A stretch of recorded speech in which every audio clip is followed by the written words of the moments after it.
So you said that was until you were about 27, that first stage, of coming through, setting those goals and executing. So then what happened at 20? Why is 27 a turning point? 27 is when I left the army. So Okay. I joined the army right out of college. Met my wife there. She was in the same unit as me. So I'd gone to Kosovo. I was one of those guys that did what they say not to. They say never volunteer for anything.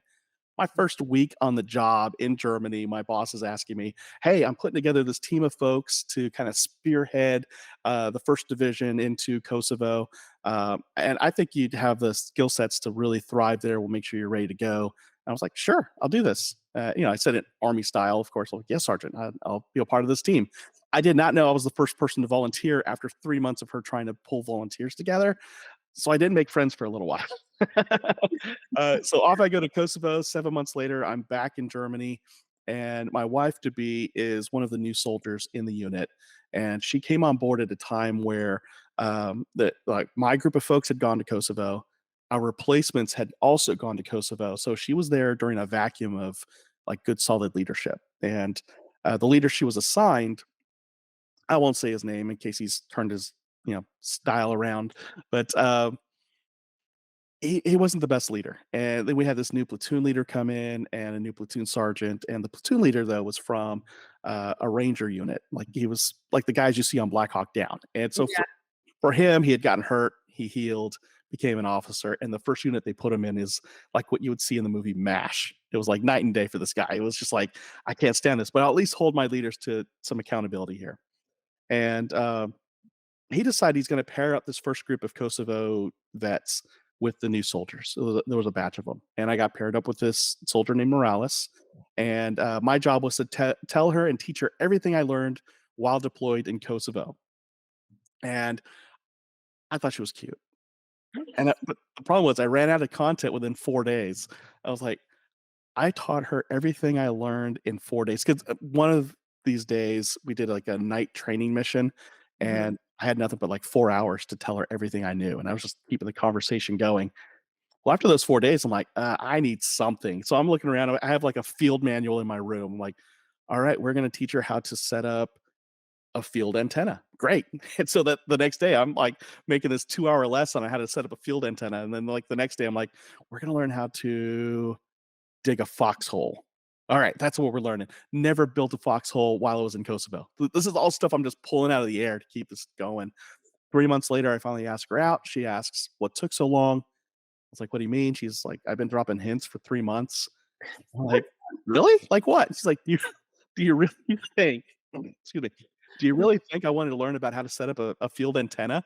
Or I was like, "You ate it all up?" She's like, "I was keeping the conversation going." I was like, "I was looking up field manuals to keep like, to have an excuse to keep talking to you, in the context of work, because that's when I was allowed to talk to you."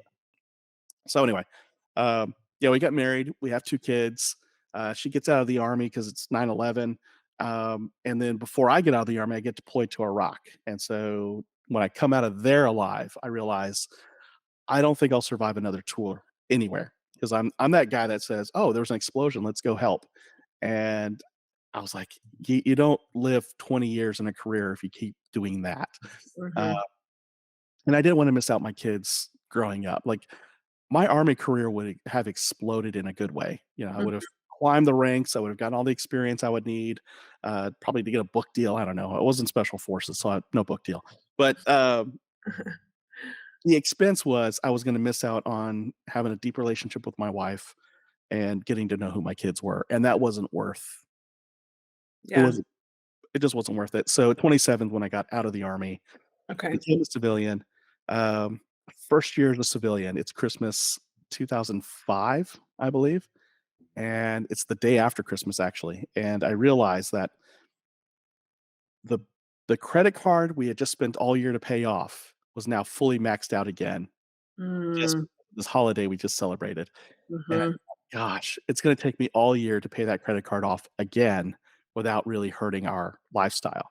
Mhm. We're gonna do the same thing because we don't set any money aside, and then I'm gonna repeat it. And then the next year after that, it's gonna be the same thing. And what kind of pay increases would I need to have so that this wouldn't be a problem for us anymore? And I realized I'm in the rat race, that if nothing changes, the rest of my life is going to be around this credit card. Max it out, spend all year to pay it off, max it out, spend all year to pay it off. And we're going to miss out on vacations. I'm going to miss out on time with my kids. My wife and I are going to be frustrated about money. This isn't the way to go. And we talked, and we just realized, okay, we got to really focus on family first, and what's worth it, what's not worth it. 3 months later, I lose my job. I become a real estate agent, and I'm like, yeah, I got my first sales. This is now 2006. Bubble bursts, Yeah. and 5 years we live in pretty much abject poverty. Um, but during that time, though, I really just recentered like what matters most to us, and that's where like and beyond the rut, these five F's really started to form. Our faith is first and foremost in our family, and that was for my wife. Like her relationship with God was first and foremost. For me, my relationship with God. But then our next um, important relationship was each other. That Mhm. we were going to grow closer together, respect each other, treat each other as the most important person on the planet, and which hurt our kids for about a second when they're like, "Wait, we're not number one." We're like, "No, you're like number 3 and 3. You're both tied for third." Yeah. And so our kids, they're in their 20s now. They still fight over who's really three and who's four. We're like, "No, no," but we all know. No, I'm kidding. uh, and so we just started to build our lives around that. We didn't have a lot of money. We often had to ask for help financially. Real estate did afford me the time to be closer to my kids while they were in elementary school. I have to volunteer at their school on a regular basis. And these moments created core memories for them that, I mean, they're just core memories for me as well. That, you know, when, Oh, yeah, can I interrupt on something yeah, there? That's really interesting because I think in a lot of ways people think that you have to have this security and, financial security to be able to do those things, right? To yeah. be able to have time to volunteer in your child's classroom or so. How did that feel for you? Or how were you able to create that safety in yourself to be able to take that time to do that without having that urgency of like, I need to be out clamoring do you know what I mean? Yeah, yeah, and a lot of that went back to knowing who I wanted to be